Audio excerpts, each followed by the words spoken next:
5.2 દાખલા નંબર 11.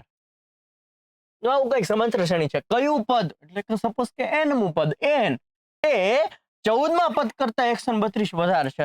આ વાંચીને તમને બનાવતા આવડવું પડે. જો કયું પદ એટલે n એ 54માં પદ કરતા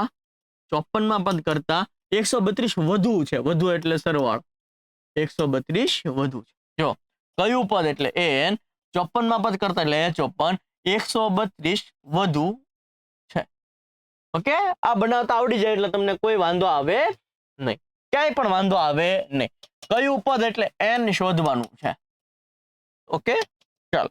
n એટલે શું થાય? a વત્તા n ઓછા 1 d આવું થાય. a 54 એટલે શું થાય? a વત્તા 53 d થાય. 132 આમ નામ. બંને બાજુથી a તો ઉડી ગયા, બંને બાજુથી a ઉડી ગયા. n ઓછા 1 d કેટલું થાય? તો ભાઈ d એટલે બીજા પદમાંથી પહેલું પદ બાદ કરો, 15 માંથી 3 બાદ કરો એટલે d થશે 12. d કેટલા થશે? 12 થશે. અહીંયા આવશે 53d વત્તા d ની જગ્યાએ શું લખવાનું છે? હાલો, d ની જગ્યાએ શું લખવાનું છે? 12 લખવાનું છે ને. d કેટલા મળ્યા આપણને? 12 મળ્યા. તો અહીંયા છે 53, અહીંયા છે 53, d ની જગ્યાએ 12 વત્તા 132 ને હું આવું લખી શકું, 11 ગુણ્યા 12 લખી શકું. ઓકે, 132 ને શું લખી શકું? 11 ગુણ્યા 12 લખી શકું. ચલો જોજો, આને હું એઝ ઇટ ઇઝ લખું છું.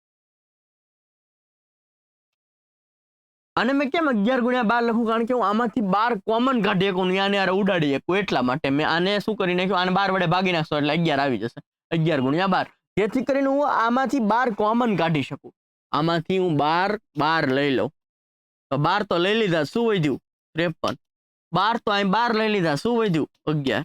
બંને બાજુ જો આમ 12 ઉડાડી શકું એટલે મેં 132 ને 11 ગુણ્યા 12 લખ્યું, જેથી કરીને થોડું ઈઝી પણ થઈ જશે.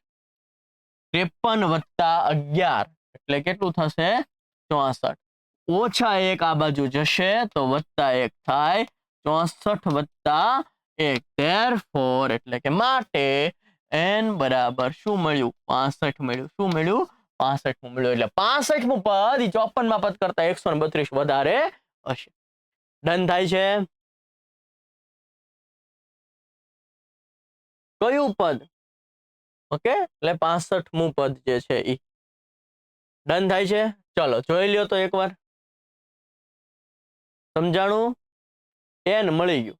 કયું પદ? તો કે 65. ડન. ચલો મળીએ છીએ નેક્સ્ટ લેક્ચર સાથે. ત્યાં સુધી જય હિન્દ, જય ભારત.